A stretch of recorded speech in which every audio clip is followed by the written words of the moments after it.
The Galactic Council's decree was absolute: all weapons would be destroyed. Every laser cannon, every missile, every kinetic projectile, obliterated. The 17-member species had grown weary of war.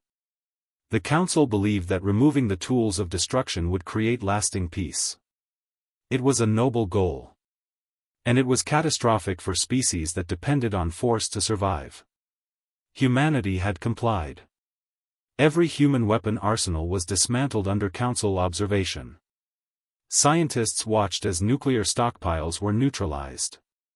Military installations were converted into research facilities. The great warships of the human fleet were decommissioned and repurposed. On the surface, humanity had accepted the new order. But beneath the compliance, a different strategy was forming. Admiral Sarah Chen stood in a secret facility hidden in the asteroid fields beyond human space. Around her were thousands of scientists, linguists, engineers, and strategists. They had spent 2 years preparing for this moment, the moment when the Council's idealism would collide with the realities of an untamed galaxy. "They're ready," reported Dr. James Morrison, head of Communications Division. "Every channel, every frequency, every method of communication we've developed. We're prepared to implement the protocol." The plan was elegant in its simplicity. Humanity had not eliminated its weapons, they had simply changed what those weapons were. They had weaponized information itself. The catalyst came 3 weeks later when the Kellian Dominion attacked a human colony on the Outer Rim. Without weapons to defend themselves, the colonists were slaughtered. The attack was brutal, unprovoked, and designed to test the Council's resolve. Would humanity demand the right to defend itself? Would they call for weapons to be restored? Instead, humanity went silent. Admiral Chen activated Protocol Silence. Every human communication ceased.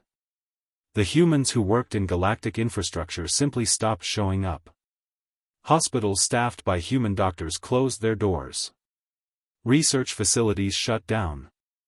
Trade networks halted. Entertainment streams disappeared. Every service, every innovation, every contribution humanity had offered to the galaxy, simply vanished. The silence was deafening. For 72 hours, nothing happened. Then the consequences began to cascade. The Tyrellian medical centers discovered that half their surgical equipment was designed and maintained exclusively by humans. Patients began to suffer. The Vexthar found that their climate control systems, installed by human engineers, had no one to repair them. Temperatures began to destabilize. Trade colonies that relied on human logistics networks found their supply chains collapsing. Food shortages appeared. Medicine became scarce. The Council demanded explanations. Humanity responded with silence. Across the galaxy, species began to panic. Not from invasion or attack, but from the terrifying reality of what they had taken for granted. Humans had integrated themselves so thoroughly into galactic infrastructure that removing them created systemic collapse. The Kellian Dominion demanded military response. But the Council had no weapons. Neither did anyone else. By day 5, the Council received a communication. It was written, not spoken, a careful, measured message from Admiral Chen. "We have not violated the Council's decree. We possess no weapons. We have simply exercised our right to refuse participation. The Kellian Dominion attacked an unarmed colony and we did not retaliate with force.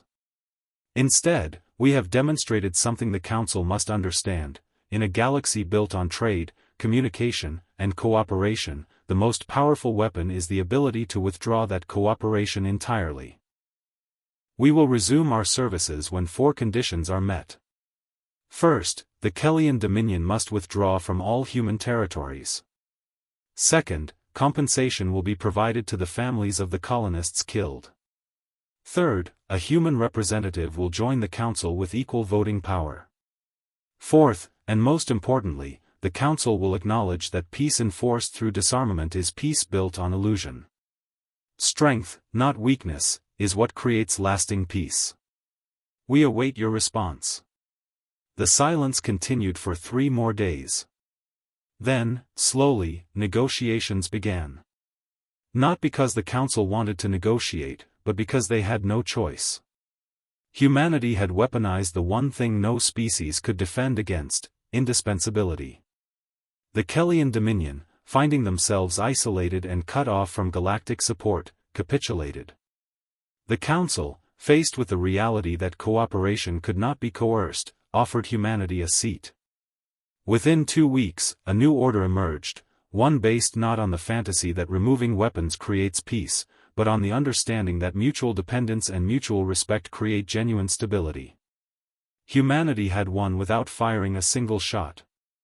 They had turned their greatest liability, their integration into galactic society, into their greatest strength.